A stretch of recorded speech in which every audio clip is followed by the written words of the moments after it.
बातमी साताऱ्यामधनं. साताऱ्यातील खंबाटकी परिसरात झालेल्या मुसळधार पावसामुळे घाटामध्ये अक्षरशः महापुराची परिस्थिती निर्माण झाली होती। काल संध्याकाळी खंबाटकी घाट परिसरात जोरदार पाऊस झाल्यामुळे पावसाचं पाणी रस्त्यावरती आलं।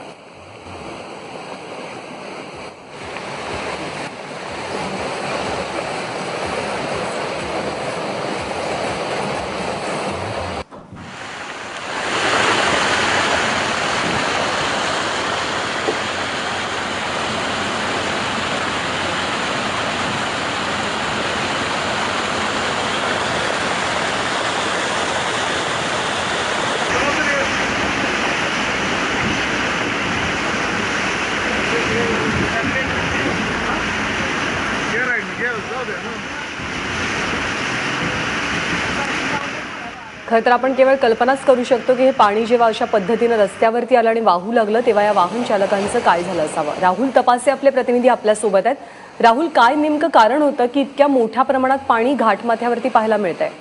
ज्ञानदा, काल सातारा जिल्ह्यातल्या अनेक भागामध्ये पावसाचा चांगलाच जोर वाढला होता। जवळपास 1 तास पाऊस सातारा जिल्ह्यातील काही भागामध्ये चांगल्या पद्धतीने पडला। असं असताना मात्र खंबाटकी भागामध्ये एक ढगफुटीसारखं प्रकार पाहायला मिळाला। अचानक पडलेल्या या खंबाटकी घाटाच्या परिसरातील पावसामुळे जो डोंगर रांगा आहेत, ज्या घाटमाथा आहे, त्या घाटमाथ्यावरून पाण्याचा प्रवाह हा रस्त्यावरती आला आणि तो उतारानं पूर्णपणे त्याचा प्रवाह जो आहे तो चांगल्या पद्धतीनं अतिशय मोठ्या प्रमाणात वाढल्यानंतर त्याचं जे रूप आहे ते रुद्र रूप खालून येणाऱ्या वाहनांना पाहायला मिळालं।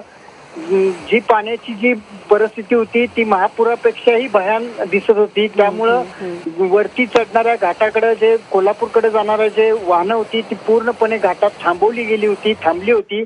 परंतु ते एकंदरीत रौद्र रूप पाहत असताना मात्र सगळ्यांच्या अंगावरचा म्हणजे थरकाप उडाला होता।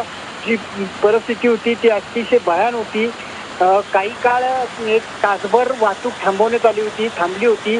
त्याच्यानंतर वाहतूक सुरळीत झाली। मात्र जे डोंगर रांगातून वाहत आलेले जे दगड, धोंडे, माती आहे ती पूर्णपणे रस्त्यावरती पसरलेली होती।